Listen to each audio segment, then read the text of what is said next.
वंदे मातरम।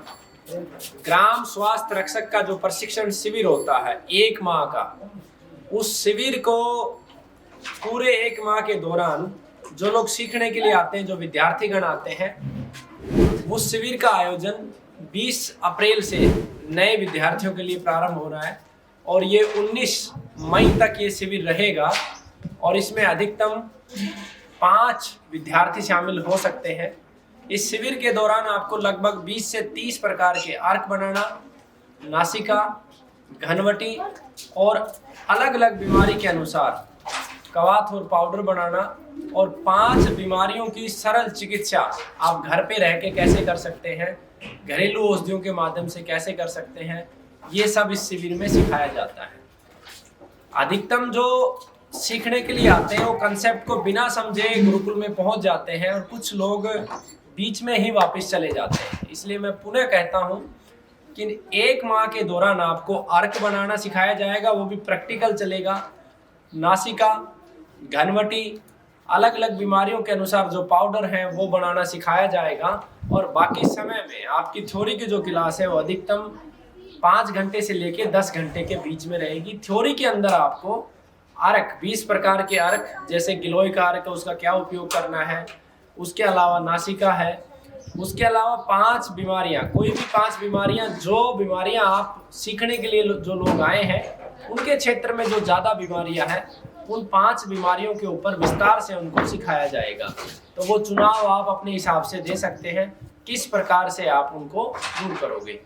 जो लोग ये सोचते हैं कि बैठ के कक्षा के अंदर आपको ज्ञान मिलेगा, कृपया वो इतनी दूर ना आए किराया लगा के। ये प्रैक्टिकल सेशन है और इसका उद्देश्य मात्र इतना था कि जो पंचगव्य का जो एक कोर्स चलता है, लगभग 35-40 हज़ार रुपये फीस होती है, ये उसी का अल्टरनेटिव है। यानी कि आपको लगभग निःशुल्क ये शिविर रहता है। मात्र 3,000 रुपये आपसे 1 माह के खाने के चार्जेज लिए जाते हैं। इसके अलावा 5,000 रुपये सिक्योरिटी होती है जो आपके अनुशासन के लिए, अनुशासनहीनता आप करेंगे तो आपकी सिक्योरिटी जब्त कर ली जाएगी।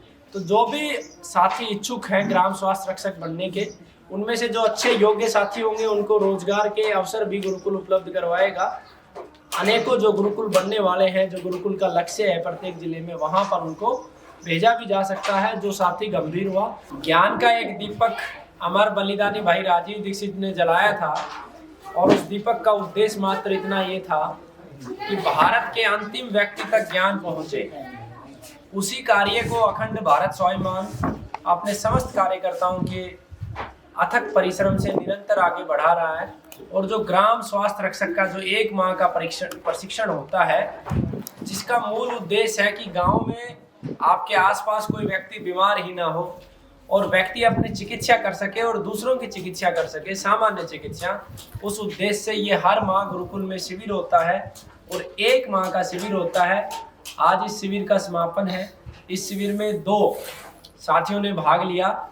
निर्मला जी है बिहार से और साथ में यूपी से है, शामली जिले से। आपका शुभ नाम क्या? सुरेश पवार जी हैं। दोनों ही विद्यार्थी बहुत ही अच्छे थे, गंभीर है, अच्छे से इन्होंने सीखा। हालांकि शिविर में कुछ कमियां रही। इस बार घनवटी नहीं बन पाई, घनवटी नहीं बन पाई, लेकिन मैं निवेदन करूंगा अगले कुछ 2-3 दिनों में जाने से पहले ये घनवटी सीखें। और कुछ अर्क की भी कमी है वो मैं इनकी पूरी करूंगा जरूर। तो सबसे पहले मैं, जो कि नारी शक्ति सबसे पहले अग्रणी उस पंक्ति में होती है, निर्मला जी को जो इन्होंने ये प्रशिक्षण प्राप्त किया उसका प्रमाण पत्र और इनके आगे के भविष्य के लिए बहुत बहुत शुभकामनाएं। और साथ में पवार जी जो ब्रह्मचारी भी हैं और पूरा जो है ना जीवन इन्होंने गोमाता और राष्ट्र के लिए समर्पित कर रखा है।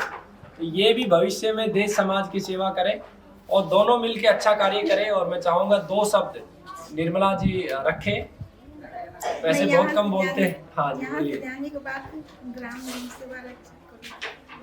और लोगों को जागरूक करेंगे गोमाता और प्रकृति के विषय में। जी आप रखें 2 बातें। वंदे मातरम। जय राजीव दीक्षित, गुरु कमलकांत पाशाटे जी। मेरा तो लोगों से यही निवेदन है कि गौ माता की सबसे पहले रक्षा करें। बिना गौ माता के कोई जीवन नहीं बचेगा, क्योंकि कैंसर की बीमारी सबसे पहले गौ माता के संरक्षण से ही उत्पन्न हुई है। जब तक गौ माता रहेगी तब तक आदमी जिंदा रहेगा। जो अगर गौ माता नहीं रही तो आदमी जीवित रहने की कोई भी उसकी गुंजाइश नहीं होगी। जैसा कि पवार जी ने बताया, बहुत अच्छी बात बताई। इस सृष्टि में विद्यमान जितने भी जीव हैं, उन जीवों में से सबसे विशेष है गौ माता, और विशेष रूप के से मानव के लिए, मानव के अंदर जो सकारात्मक ऊर्जा का जो स्रोत है वो गोमाता है, बरगद है, पीपल है, और ये ढेर सारी वनस्पतियां हैं।